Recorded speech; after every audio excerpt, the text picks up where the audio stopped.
Pemirsa, akibat kesulitan mencari pupuk bersubsidi membuat hasil panen padi milik petani di Desa Mataram, Kecamatan Tugumulyo, Kabupaten Musirawas menurun drastis hingga mencapai 50%. Alpan, salah satu petani padi, hingga kini terus merasakan dampak akibat kesulitan mencari pupuk bersubsidi dalam beberapa tahun terakhir.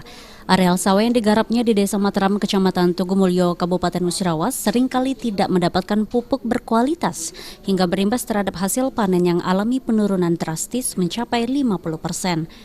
Menurut Alpan, biasanya untuk seperempat hektar lahan persawahan yang digarap ini mampu menghasilkan padi sebanyak 23 karung, kini setiap kali panen paling banyak 12 karung saja. Bukan hanya pupuk bersubsidi saja yang stoknya kosong, namun pupuk non-subsidi juga terkadang masih sulit dicari. Tengah bau kurang lah. Jadi kalau ngasil ke padi lagi bagus-bagusnya berapa banyak, Pak? Dapat sekitar apalah 23. Tapi sekarang ini semenjak pupuk susah tuh kayak ya 12 syukur. 12 karung? Iya. 12 karung. Jadi kalau sekarang pakai pupuk apa kita, Pak? Sekarang ini belum tahu nih, nyari pas ini. Korea. Mudah-mudahan ya ketemu di mana-mana kayak cari-cari ke kampung-kampung itu mana tahu ada pupuk yang sesuai.